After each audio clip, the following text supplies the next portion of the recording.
Topic है हमारा longitude and time. We calculate time according to the position of the sun. Sun की जो position होती है ना, उसके अकॉर्डिंग हम टाइम कैलकुलेट करते हैं। लेकिन अब सन की पोजीशन फिक्स तो नहीं होती। Position of the sun and earth keeps on changing. Earth की और सन की पोजीशन चेंज होती रहती है। ये ऐसे है कि आप अर्थ पे हैं, तो आप अगर सन की मूवमेंट को ट्रैक करें फ्रॉम मॉर्निंग टू इवनिंग, क्या आपको सन एक ही जगह दिखाई देता है? नहीं। क्यों? क्योंकि अर्थ जो है वो अपने एक्सिस पे भी रोटेट करती है और सन के भी चारों ओर रोटेट करती है। ओके, तो हम यहाँ जो ले रहे हैं मेन टाइम कैलकुलेट करने के लिए, वो rotation of the earth on its axis ले रहे हैं।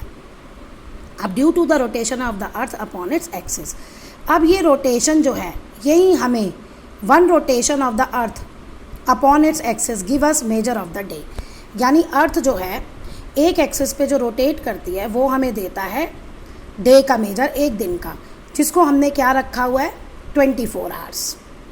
अब ये अर्थ जो है अपने एक्सिस पे एक रोटेशन कंप्लीट करने में 24 आवर्स लगाती है। अब यहाँ से हम एक्चुअल टाइम कैलकुलेट करना सीखेंगे। अब क्या है कि रोटेशन जो है अर्थ की, उसकी वजह से सन जो है हमें ईस्ट टू वेस्ट मूव होते हुए दिखता है, लेकिन अर्थ वेस्ट टू ईस्ट रोटेट करती है और 360 रोटेट करती है, 360 डिग्री। आपने पढ़ा ना, एक सर्कल में टोटल एंगल कितना होता है? 360। तो अब है क्या, आपको ये लॉजिक याद करना है कि 360 डिग्री रोटेट करने में अर्थ को कितना टाइम लगता है? 24 आवर्स। अब अर्थ पे लॉन्गिट्यूड है। अब लॉन्गिट्यूड क्या है? देखिए, लॉन्गिट्यूड्स को हम मेरिडियन भी कहते हैं। ये सेट ऑफ इमेजिनरी लाइंस हैं running from north pole to south pole. Earth के नॉर्थ पोल से साउथ पोल पे ये जाती हैं। ये सेमी सर्कल है जो पूरे ग्लोब पे है, अर्थ पे नहीं दिखेंगी, इमेजिनरी हैं। हम ग्लोब पे इन्हें ड्रॉ कर सकते हैं।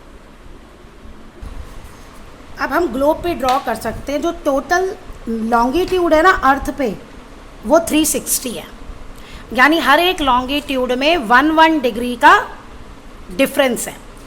तो अब अर्थ जो है 360 ऑफ लॉन्गिट्यूड रोटेट करेगी 24 आवर्स में, मतलब टोटल एंगल अर्थ को रोटेट करने में 360 लगता है।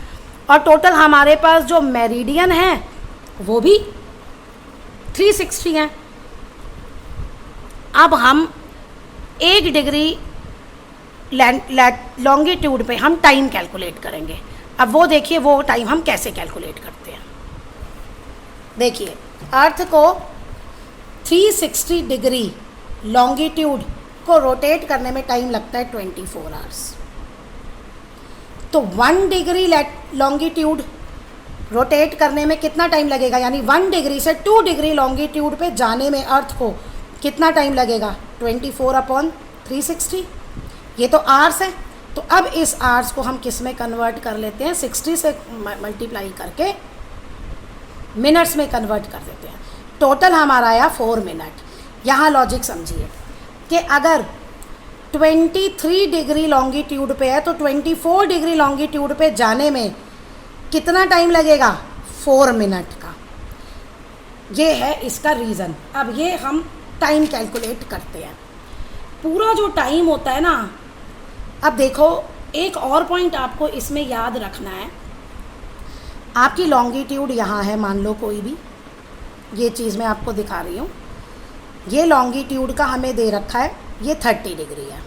ओके, एक पॉइंट ए पे है ईस्ट में 35 डिग्री और एक पॉइंट है वेस्ट में 45 डिग्री वेस्ट पे। ओके, ये बी पे है, प्लेस है, ये लॉन्गिट्यूड है। ये लॉन्गिट्यूड है 30 डिग्री। अब इस 30 डिग्री के ईस्ट में 35 पे, इसको हम 20, इसको लेते हैं हम 20 डिग्री लेते हैं, 20 डिग्री। ओके, 20 डिग्री ईस्ट पे एक ए प्लेस है और एक 45 डिग्री वेस्ट पे लॉन्गिट्यूड पे एक प्लेस है। और हमें पता है ये जो हमारा ओ है, ओरिजिन जो हमने लिया 30 डिग्री वाला, इस पे टाइम अभी 12 बज रहे हैं। ओके, इस पे टाइम अभी 12 बजे हैं, नून है, दोपहर के 12 बजे हैं। अब आपका काम है इन दोनों जगह टाइम को कैलकुलेट करना। तो आप क्या यहाँ कितने बजे हैं, प्लेस ए पे कितना बजा है और प्लेस बी पे कितना बजा है, ये आपको कैलकुलेट करना है। अब इसके लिए आपको पहले डिफरेंस निकालना पड़ेगा, ठीक है। फॉर प्लेस ए देखो डिफरेंस कितना है, लॉन्गिट्यूड का डिफरेंस कितना है, 30 माइनस 20 10 डिग्री।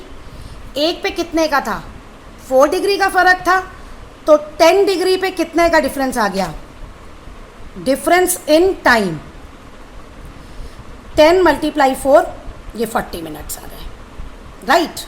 चलिए ऐसे ही अब हम निकालेंगे प्लेस बी का डिफरेंस कितना है, लॉन्गिट्यूड का, लॉन्गिट्यूड का आपका डिफरेंस है 45 माइनस 30 15 डिग्री। तो टाइम का कितना डिफरेंस आ गया,